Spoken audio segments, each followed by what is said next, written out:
Hello guys, this is Paul McWhorter from TopTechBoy.com, and we're here today with lesson number 21 in our incredible new tutorial series where you're learning how to do 3D graphics and 3D animations in Python. What I'm going to need you to do is pour yourself a nice tall glass of iced coffee.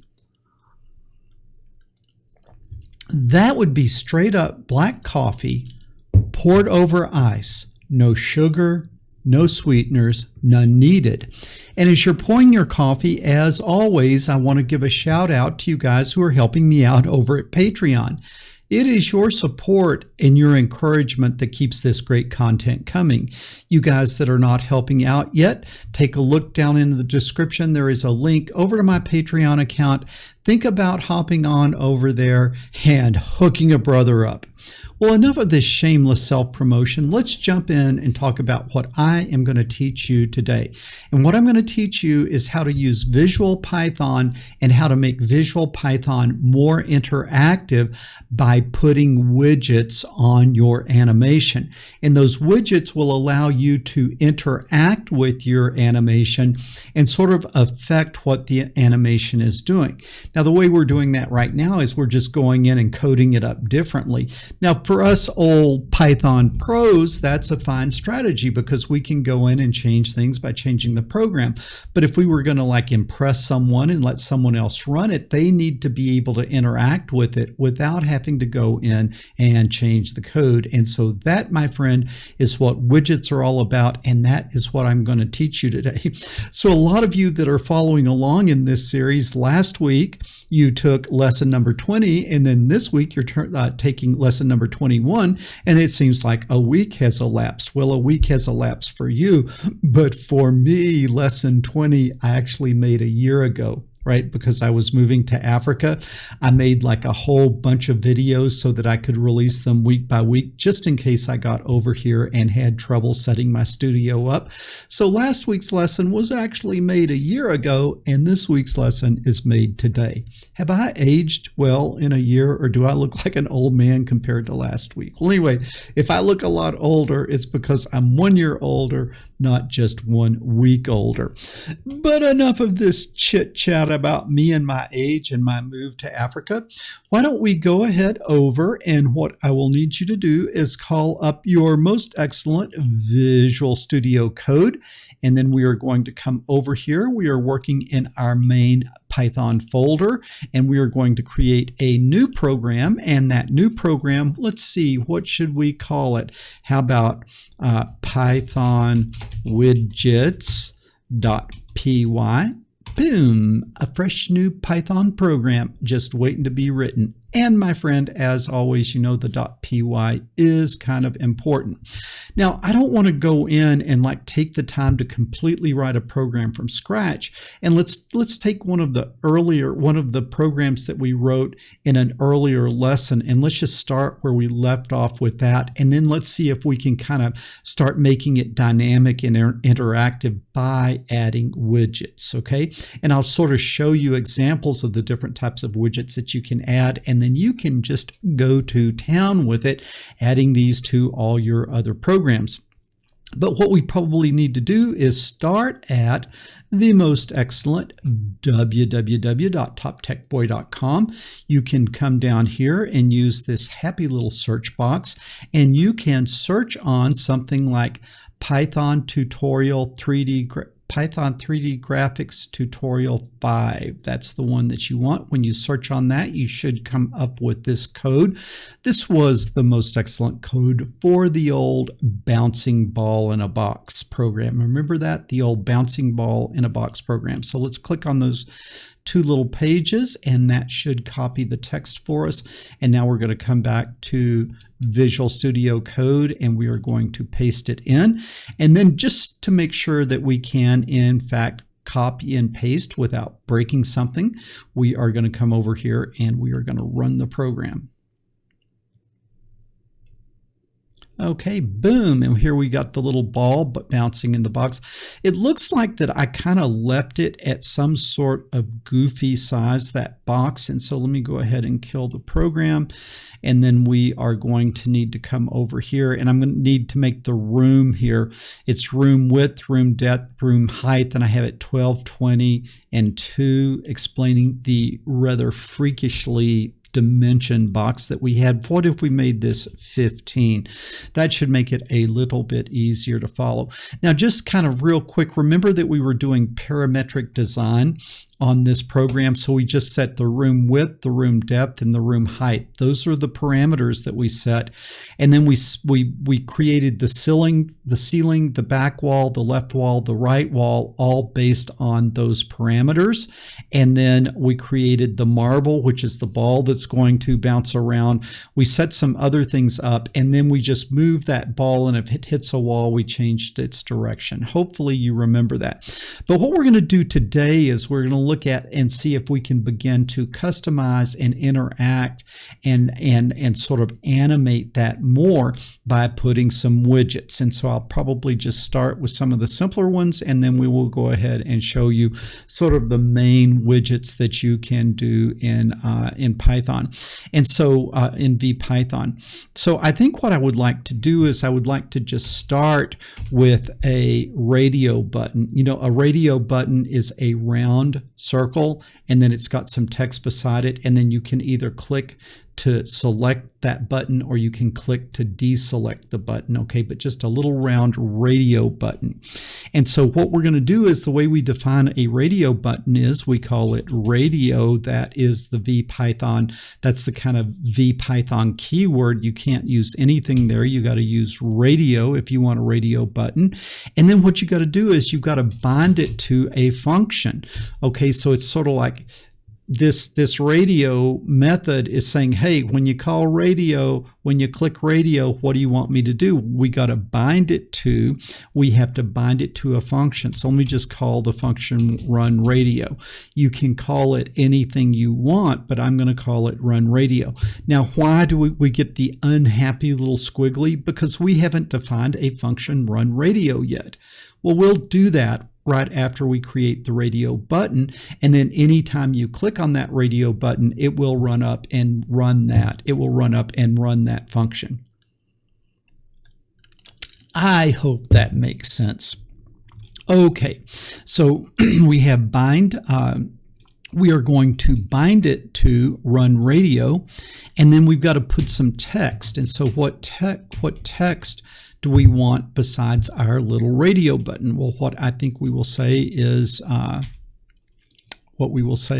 we are going to call it, I'll just say run. Okay, do you want it to run? That's all I'm going to do is just say, do you want it to run? And that's really, I should say that better. That is just the label. All right.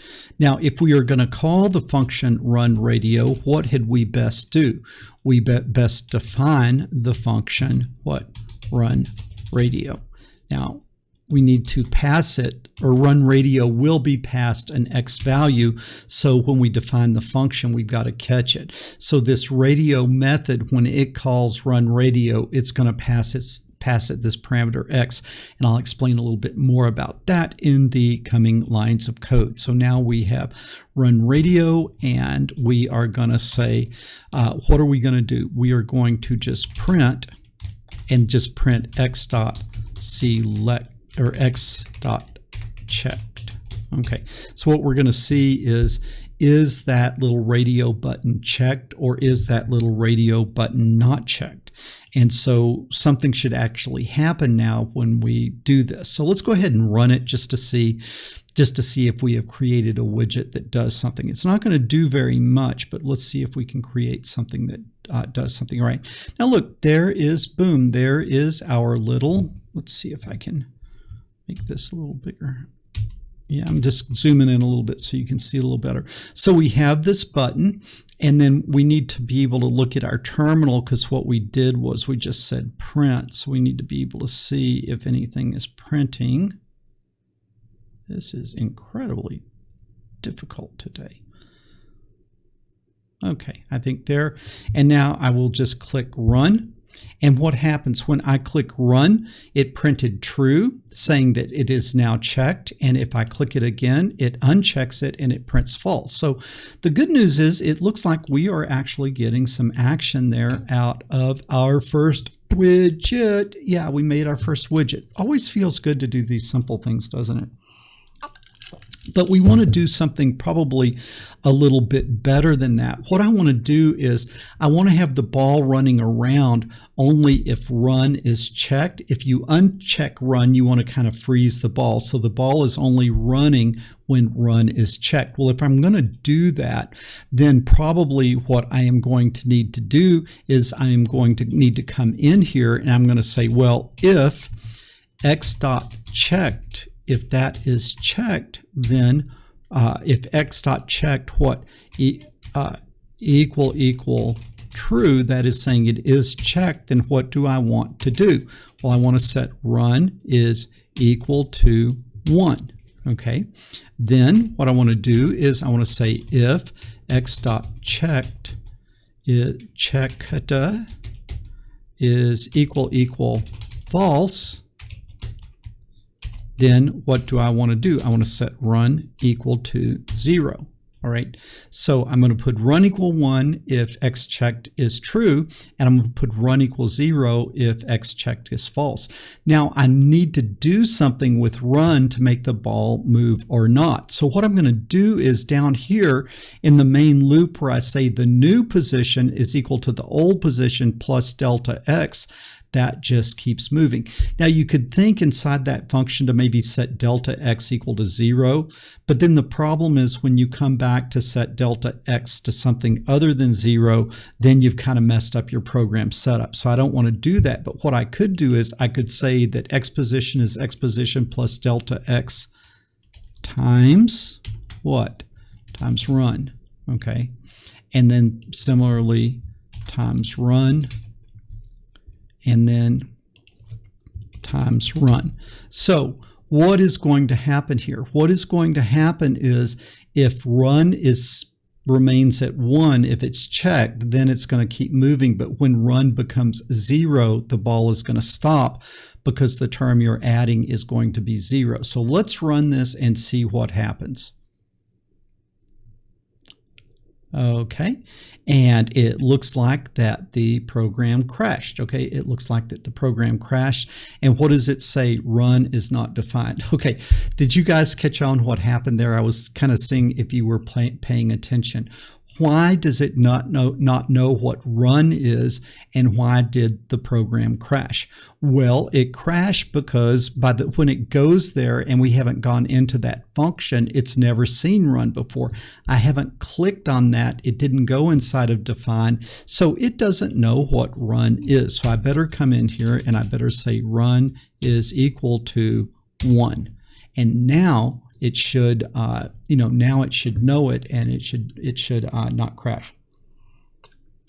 Okay, let's go ahead and run this now and see what happens.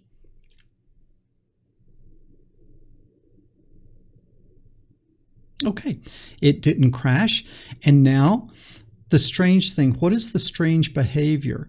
Run is not selected and it is still going. Well, now why is that? Well, it is because I set run equal to 1 and I have not gone inside this function yet because I haven't clicked on it. And so this has not set it to 0. So if it's going to start, if the box is going to be created unchecked, then I better start with run equals 0. So when the program runs, it initializes all with the various parts working together. So now this should work, right? Okay, boom. Run is set to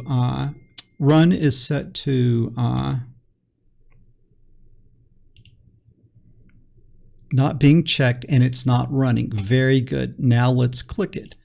Boom, it clicked, but now it's not running. Somebody tell me why the ball isn't running, even though that I selected it as run and now run is equal to true. And then because run is equal to true, because x checked is equal to true, now run should be equal to 1, but yet it isn't moving. Somebody tell me, why is that? Right? Because these are the kind of errors that you have that are just really, really, really, really hard to figure out. Okay, this is what's going on. Remember, in Python, inside of a function, the variables you create inside that function are local variables. So this run is a local variable that only this function knows about. This run is a different run. Okay, it's a global run, but it doesn't go down inside of this function. Does that make sense? So what do I need to do? Well, if I'm going to use variables inside of a function that I want the mother Python program to know, I've got to define them as global. So what I need to do here is just say global run. Okay, so that makes the run variable global. And so what that's saying is, hey guys, this run is the same as this run. Okay, I hope you guys, we've done a lot in these lessons on methods and functions. Hopefully you caught that. Okay, so let's kill this and let's run it again. Okay. Now, we know when I click this that it's going to select it, but is the ball going to run? Let's see. Boom! Look at that. Who's your huckleberry? All right. Look at that. Now, let's see if we can stop it. And when we do that, it stops, and we come in again, and it goes again. Wow, how cool is that? So we've done our first widget that actually does something to the simulation, to the model. And I think that is pretty cool. So let's go ahead and kill that. And let's look and see if we can learn another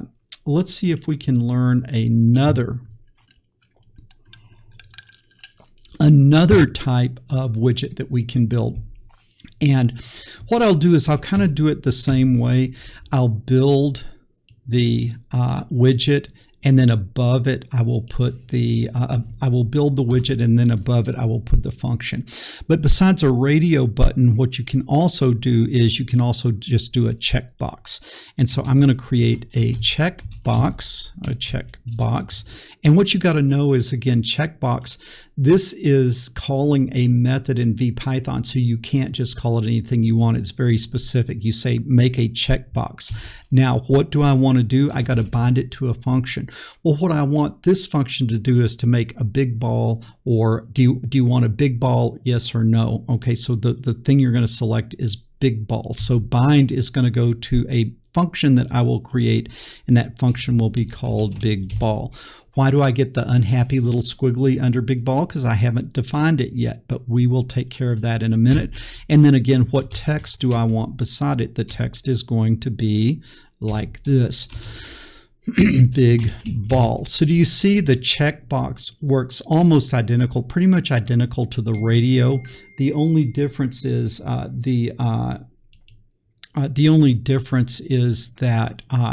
you get a little square with a check mark instead of a round with a dot in it. But other than that, it is pretty much the same. So let's come up here now, and we need to define what? We need to define big ball. All right, we need to define big ball, and then again we'll pass it an X. It will be passed an X. All right, now what do I want to do? Well, we're going to change the radius. Okay, we're going to change the radius. So what was the radius value that we had up here? It was called m radius. And so what we're going to do is inside this function, we are going to change m radius. Well, if I want to change it inside this function, I need to make it global m radius. So now we're all talking about the same m radius. Now what do I want to do? Well, I'm going to say if x.checked. Now this here, you could call it whatever you wanted to. Okay, but if you call it X here, you need to call it X here. So I'm going to see is X checked. If X checked is equal true, what do I want to do? That means I want a what? I want a big ball. And so what I will do then is I will say M radius is equal to M radius times 2.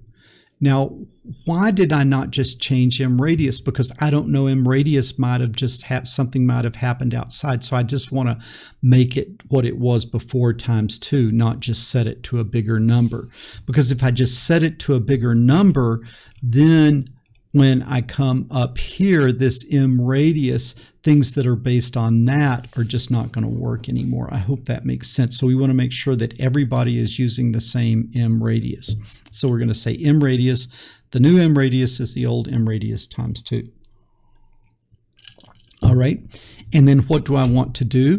I want to go if x dot checked is equal false, then what do I want to do? If it is false, I want to say M radius is equal to M radius divided by 2. Now this is kind of a dangerous thing to do, but what you got to see here is that this is going to work because when it starts, that's going to be unchecked. And the first time you click it, it checks it, and therefore it is going to go twice as big. And the next time you click it, it is going to uncheck it, and it's going to go back. And so since this is just a toggle function, this will actually work. But you got to really be careful when you're doing things like this to make sure you're not gonna goof something up. Okay. Then what else do I need to do? Well, now that I have M radius, I need to actually make the ball a different size, and that I would do that by saying the marble, right? So let's make sure what the ball is called. The ball is called marble up here. So what I'm going to do now is say marble dot radius is equal to M radius, which we just set to the right value there. And then here we're going to do the same thing. Marble dot radius is equal to M radius. So now I should be able to go in and just make everything work. But you see the problem, I guess this is what I was trying to say earlier that I didn't say very well. And what that is what if I just said marble radius is equal to, something bigger? Okay. The problem is down here where I'm doing things. Let's see where I am doing things.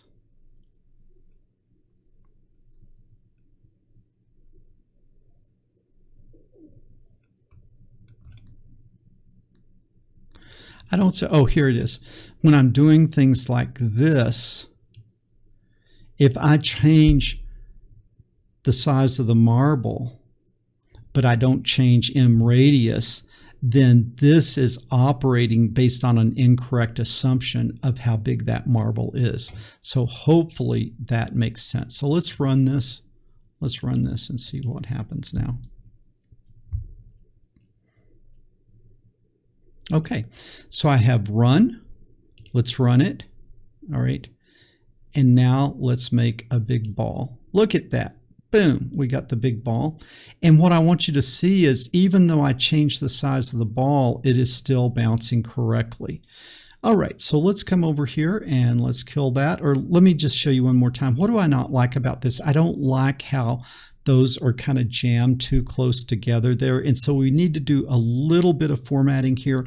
And I'm going to show you some things that'll just make your life really easy if you know how to do this. So kind of like between the radio, after I create the radio button, and then before I create the checkbox, what I would really like to do is I would like to say scene.append,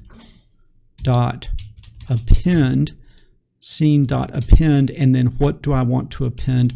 I'm going to append just some spaces like that, and that will scoot that that will scoot the checkbox over to the right away from the radio. So let's see if that works.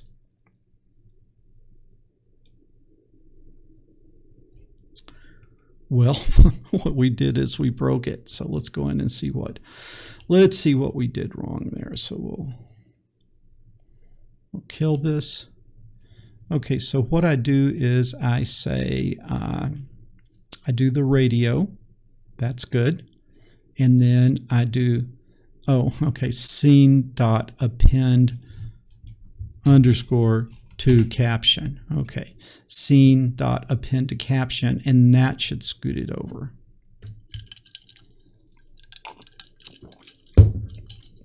Okay, now we've got run and we've got big ball. And big ball I can toggle, run I can toggle. I can toggle big ball as I am running. All right, so that is working good and it's looking much better. I hope you agree. So now we know how to do radio buttons and we know how to do check boxes, and then we also know how to put some blank spaces in by doing scene.append to caption. Now I'm going to show you one other one that you can do instead of putting blank spaces. Like if you put a slash, okay, that's for me the slash that is above the enter key. Make sure you're keeping the direction of your slash right, slash in, and then slash in like that. And then I don't want the spaces there. Okay, then what that will do is that will kill the program. All right, that will move it to a new line. So that slash in takes you to the next line, and then the slash in takes you to the next line, and then I have a little space in there like that. And it still works. Okay, so that still works. But in fact, that was just for illustration purposes. I really want spaces in there between them. Okay, so that is pretty good. So we have done the big ball and we've done the run radio. Now what I want to do is, and I actually think I want to put this up at the top. So I'm going to do this before the radio button. But what I'm going to do here is, what if we want to set the color of the ball? Okay, so in order to set the color of the ball, what I need to do is I need to create a button. Okay, the button is different than the radio and it is different than the checkbox. The button is a little button, and when you click on that button, something happens. So I'm going to create a button, and then what I want to do is I want to bind it to a function ball color red. And so what does this button do? It changes the ball to red. So I'm going to bind it to ball color red, and then I need some text on the button. I need some label on the button. So text is going to be equal to red. And notice I make a string out of that, not the variable red, but the string red. That's kind of important. And then I want the color to be equal to the color dot black. And so the text is going to be black. And then the background is going to be equal to color dot red.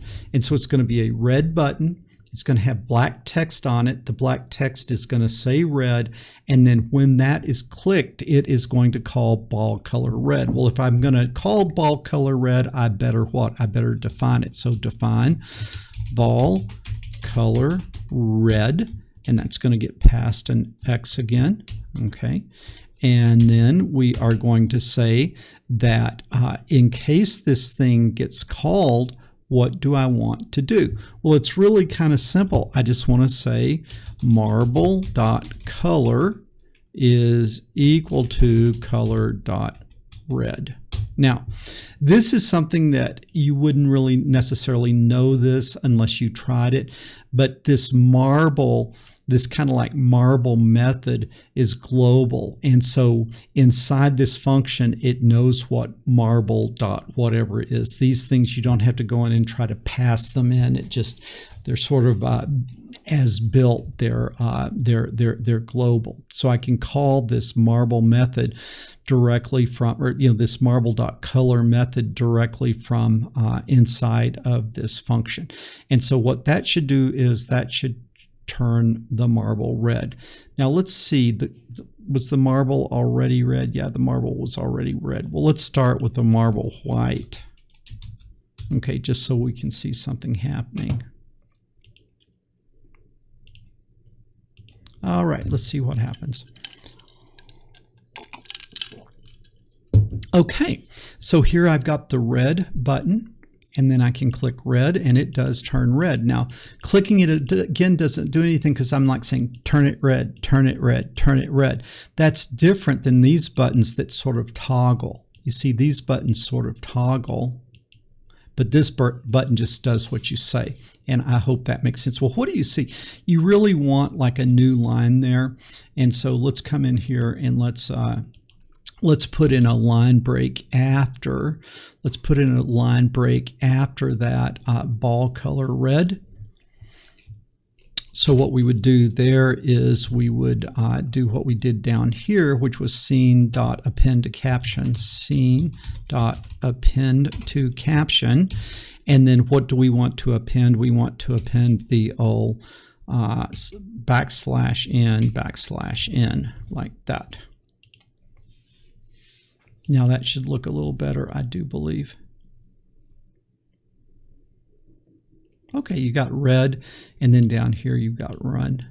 Okay, now still what we need to do is we need to add the other colors that we might want to make. And now what I'm going to do is I'm going to go ahead and back and make the marble start out red, because I just had to change it to something else to make it look, you know, to see if it was actually working. So what we're going to do is we're going to take this and we're going to copy it, those 2 lines of code, and then we're going to paste it, and then we're going to paste it. All right, now this is red, and so this one then is going to be green, and then marble color would be color.green. Okay, and then we're going to want to bind this to color green like that, and it's happy with that. And then this will be labeled green, and then the color, the text color is still black, and then we want to make it green, little green, like that. Okay, now this would be red, green. This one would be blue. And then you would want color dot blue. And then you would want this to call ball color blue. And then the text should be blue. And then the background is equal to color dot blue, like that. All right. And then after you get all those 3 buttons across, then you go to the new line. So let's see if that works. I don't think I made a mistake in there, but I could have. Let me make sure that's dead. All right, let's go. Okay, look at that. Red, green, blue. So let's make a big ball, and then let's say red, green, blue. Boom! Look at that. That is working great. Now, I'm kind of debating whether I would really like a little space between these buttons, but I kind of like the effect there that it's like a color bar. Okay. And now look at this. I can change these things in real time, and I think this is just pretty amazing. And I have got a stuck ball. What happened? Did you see that? Okay, let's make sure it doesn't happen again. Okay, now I would have to go in and really check that for debugging, but I think right as the ball was approaching the wall, I changed its size and it sort of hopped over the barrier, and because it hopped over the barrier, then it kind of got stuck there because I changed the size of the ball right as it was coming up to the wall. Now this would be some fairly detailed debugging to, I'm trying to make it happen again. Yeah, I got it there. But if you do it right as it bounces,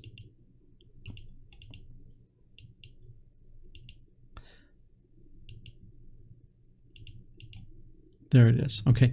If you click it right as it bounces, then you sort of goof up the algorithm. And I'm not going to worry about trying to fix that. You could go in and sort of see it's in those if statements. You would need to be a little bit more careful in the if statements, because when we wrote those if statements, we were not anticipating that randomly the ball could change position, could change size on us. So that is probably what is happening there. And you see these if statements get into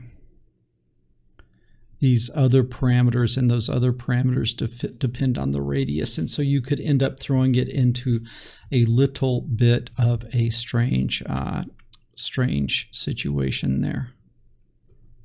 Okay, so like the XMRE is being compared here, and so that depends on the ball radius. So you could just randomly, you could run into trouble. And so we could think through that a little bit more, but if we did, then you would not learn all the other cool widgets. So we are going to go ahead and we are going to define some other widgets. So we have done the 3 colors, red, green, blue. We've done the radio button, which turns the ball on and off, and we have done the big ball checkbox. Okay, now the other thing that you might want to do is you might want to, instead of having something on or off or just toggled, you might want to set a value, and you set a value using a, can you guess, using a, those of you guys who are in my AI class would probably be saying track bar. You would be wrong. In OpenCV, they're called track bars. In Vpython, they are called sliders. Okay, and so on the slider, we're going to bind to, what do we want the slider to do? Well, I want it to control the ball opacity. So I will call the function ball opacity, like that, ball opacity. And now, if you want the slider bar to be up and down, you would set vertical equal to true, but I want it sideways, so I would say vertical is equal to false, because I don't want it vertical.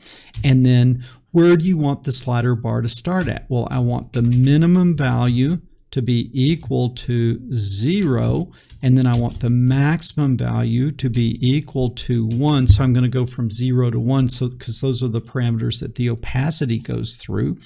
And then what value do I want to start at? Well, when I create that ball, it's solid, and so I want to set this function to have that same value. So I'm going to set it to 1, since that's what it was set at in the program, and this will make it match.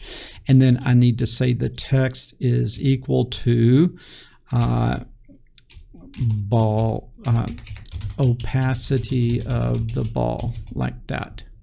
And so that should set up that slider bar.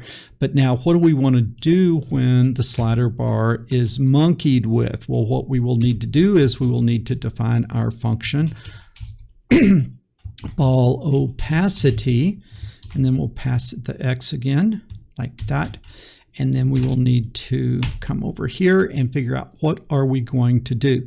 Well, what we need to do is we need to get the opacity value, and that is x dot value. Okay, the x, because that's what we passed it, and then the value is going to read that value off of the slider, and then we are going to put that into OP. All right, now I'm not making OP a global variable because it's just going to stay in this function. What happens in this function stays in this function. So we are just going to leave it here. We're not going to make it a global variable. But then what do I want to do? I want to make the marble.opacity equal to that OP value, like that. And now we should have a slider bar, and as we slide it, we should affect how the opacity of that marble looks. All right, let's see if that works. And let's make sure.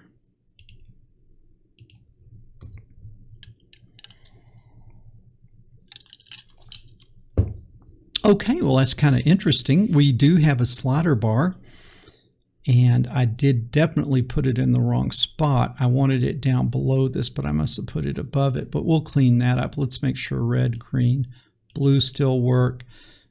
Big ball still works. Now let's see if we can slide that opacity down.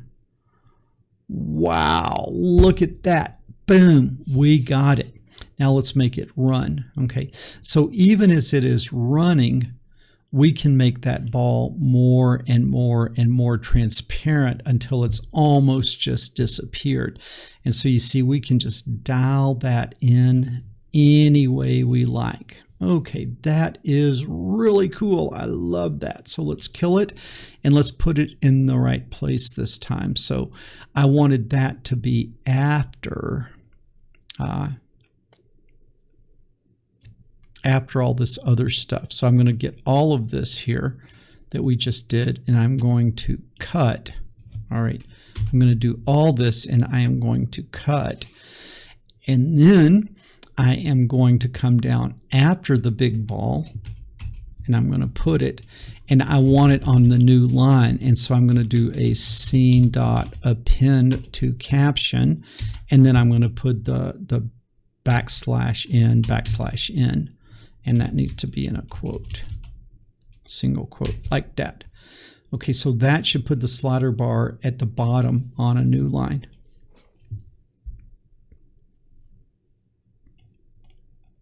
Okay, there it is. So I'll say big ball.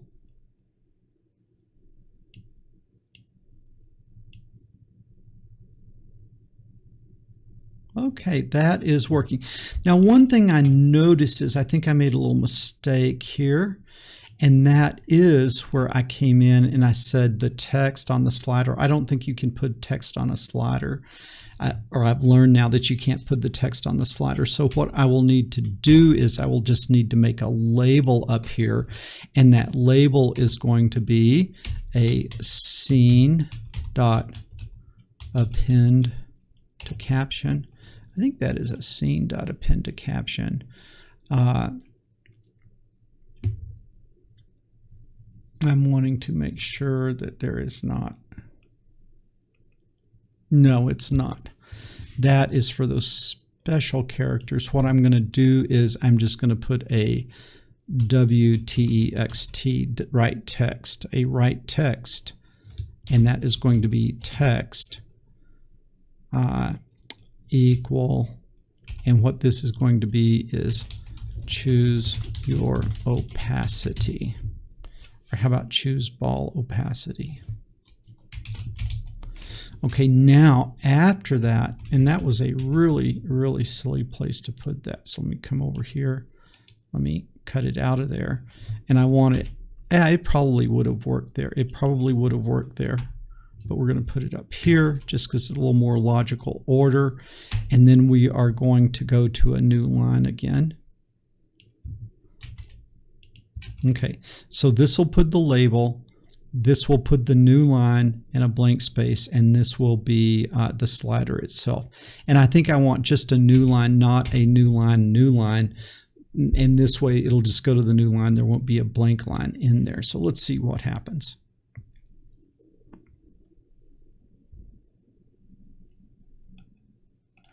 Okay, so that looks good. Choose ball opacity. And it looks like that is working. Okay, blue, green, red is working. We can still go change the color. Okay, that looks good. Although I do think now that it does look crowded. And so let's go back and let's put the extra slash in there, if you know what I mean. Right there, another \n.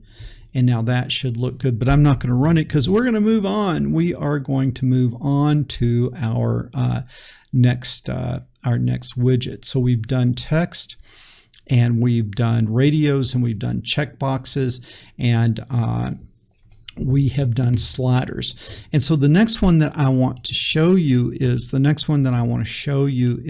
I want to show you how to do a drop-down menu. Okay, and so a drop-down menu is pretty exciting. So I'm going to say menu.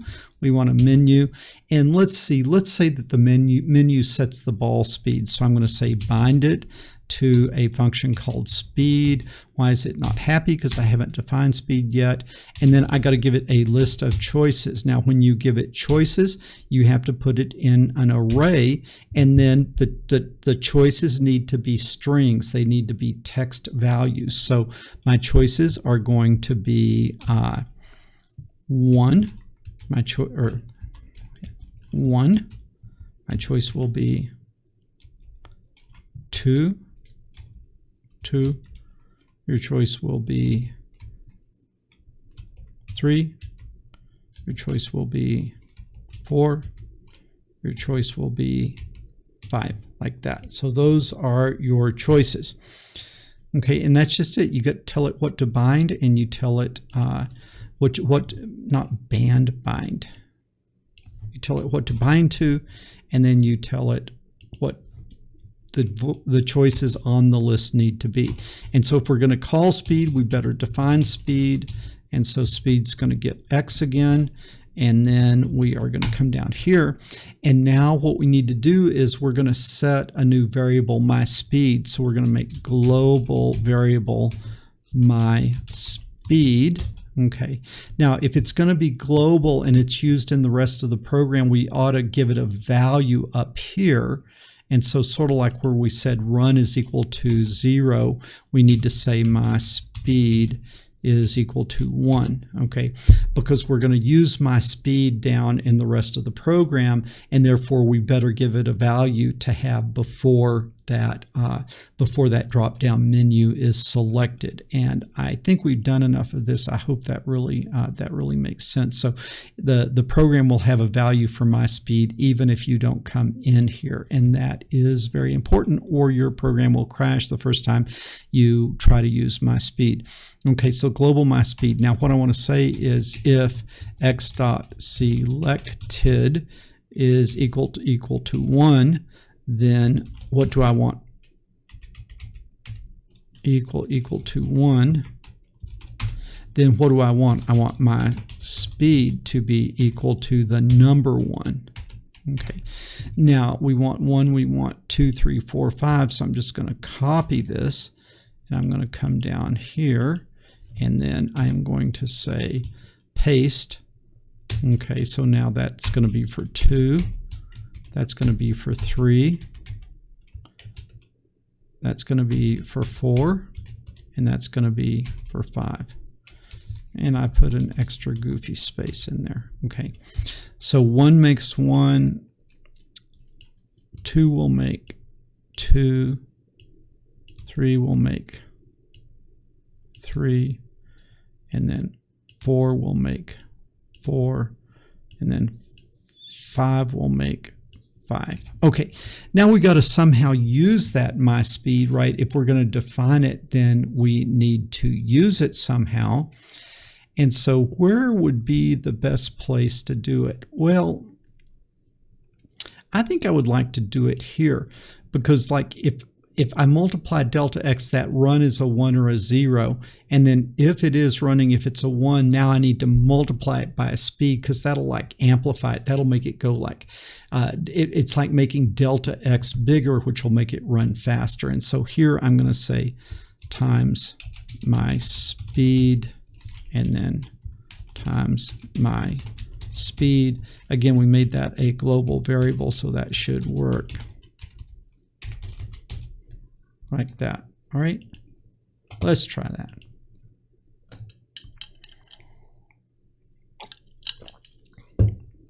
Okay, so why is it not running? Because we didn't tell it to run. Okay, and why do I not have oh, there's the drop down menu. Okay, what did I forget? Who's your friend? /n/n. That would have been a great place to do that, but let's come down and make it a 5. Okay, and there you can see it's really going fast. Come down and make it a 2, it slows down. Okay, that looks really good, but we need to clean that up a little bit. So we need to come up here. And before we do the speed nonsense, we need to put it on the next line. Or I think I'm going to, instead of doing that, I'm just going to put it up above the slider bar. So I'm going to cut this whole thing, and I'm going to put it above the slider bar. And ball opacity is where we did that. So I'm just going to put it here on that same line that we have those buttons on. Okay, and I think this should be good. and then it'll go to the new line. Let's try that.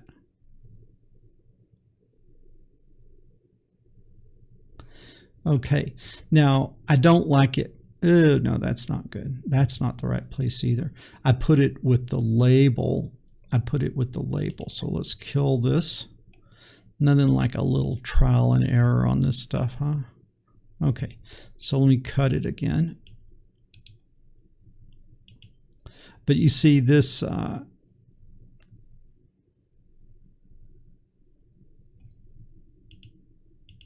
I'm getting this speed. Okay, I need to get the menu with it. I need to get all that. So now I am going to copy all that. Cut all that would be more suitable. Okay, and instead of putting it there with that choose ball opacity, which is what it came after, I want to do it after the checkbox.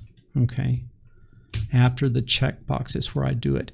And then what I will want to do is a scene dot append to caption, and then I need to scoot it over a little bit, so I'll put some blank spaces so the little drop down menu is over to the right a little bit. I really think this is going to work this time.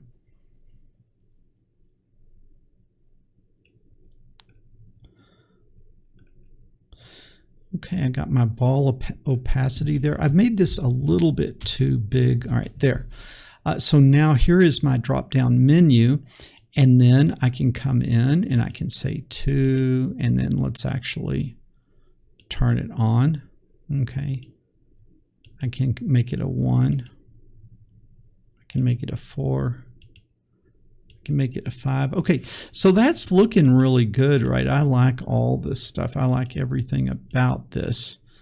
Okay, now the one thing I don't like is now I see this needs some sort of designator for what this is. So we need to put a label on it. And then if we put a label on it, I really do want it down below that so that it's not confusing. So let's see if we can tweak that up a little bit better. And so I want to put a label right before this. And so what I can do here is I can do, what was that called? That was called a W text. So I'm going to say W text. And then what is the text that I want to put there? Choose ball speed. Okay. And then I don't need this scene.append here anymore. Right? I don't need that. So I'm going to cut that out. But what I'm going to do is I'm going to put a new line so that the menu appears below the label. And so in order to get the new line, we would need the /n like that. Now, I'm going to just look and see what that looks like.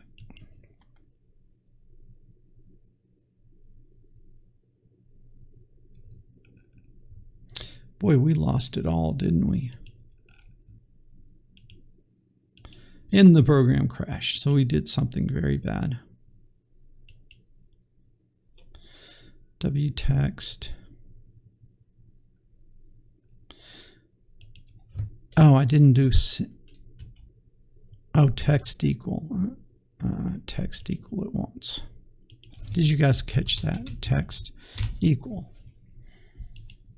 Can you tell I haven't written a Vpython program in a year? Okay. All right. That looks good. So we've got ball opacity. That's working. But now this choose ball speed, I need it on the new line as well. So I need to add another, /n above the menu. All right.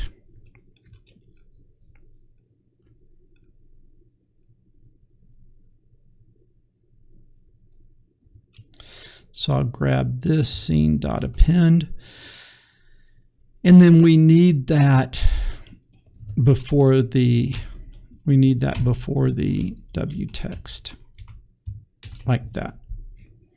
And guys, I'm kind of making mistakes. The thing is that if I am really coding and I'm really doing something, I really focus and I concentrate and I make sure I don't do the just trial and error things. Sometimes in making these videos, I just deliberately am not real careful so that you sort of understand better how to do debugging and troubleshooting. And so I kind of like deliberately let these errors in there to sort of show you how to think through these things. But really, if you're coding, you do need to be as careful as you possibly can be. Okay, so I've got choose ball speed. Now, if you're not running, changing the ball speed isn't going to do anything. So let's go ahead and run. And then let's put it on a 4. Okay. And then let's choose a ball opacity of less. Let's go to the big green ball. Okay. Make the opacity less. All right, guys. How do you like these sliders, man? How do you like these widgets? I think they are just really cool. And, you know, you could even imagine like on the clock program. I was thinking about doing this project or showing you the widgets with the clock, but I just couldn't think of how to easily manipulate things on the clock to show all the features of widgets as well as I could on the bouncing box here. But I think things that you could do would be, maybe you could turn an alarm on or off. Maybe you could, you know, be able to set when you want the alarm to be, like set the alarm time, and then you could turn the alarm on and off. You could do things associated with that. Now, since the clock uses the system time, it really wouldn't make too much sense to use a slider bar to set the time, because you're already grabbing the time off the system clock. But what I will give you a homework, and what your homework is going to be to take your clock and add some of these widgets to it to make your clock customizable. You could set you could set different things, like you could set the colors of different parts of your clock. You could set like the length of the hour, the length of the minute hand. There are things that you could do. And so what your homework is to use these widgets to customize the clock that you've been working on in this series of lessons. Okay, guys, this has been really neat, and I hope you guys have enjoyed this Vpython series. I've really had a lot of fun with it. But what we're going to do now is we're going to change gears just a little bit. We're going to continue with these series, but what I want to do now is I want to actually hook Vpython up to an Arduino and then start having Python talk to Arduino and Arduino talk to Python and start having this sort of melding of these virtual worlds with the real world of the Arduino. And I think there's just some really exciting and really cool things that we will be able to do there. Probably what I'm likely going to do is, as we go to the next lesson, instead of having that next lesson called Python 3D Graphics Tutorial 22, probably what I'm going to call it is, Python and Arduino lesson 1. And then it will pick up where this lesson left off. Does that make sense? And that way, if someone just wants to learn how to make Python and Arduino work together, they could just jump in at that point. And so it's definitely going to continue with the Orange Shirt series. It's going to be this series of lessons, but I'm just going to give a slightly different tag to it so that people who are just interested in that part could indeed join. Okay, guys, man, I really am having a lot of fun. When you do the homework, make sure that you post your homework to YouTube, upload it, and then put in the links down below a comment to your solution to your YouTube posting. And then on your YouTube posting, make sure that you reference back, that you link back in your description to this video, so anybody that sees your video would have context of kind of like what you're doing and what you're working on. Okay, guys, I hope you're having as much fun taking these lessons as I am making them. I am just really loving this. If you like the video, give us a thumbs up. If you've not subscribed to the channel already, make sure you subscribe. When you subscribe, make sure you ring that bell, and then share this with other people, because we need more people doing productive things like coding and fewer people sitting around watching silly cat videos. Paul McWhorter from TopTechBoy.com. I will talk to you guys later.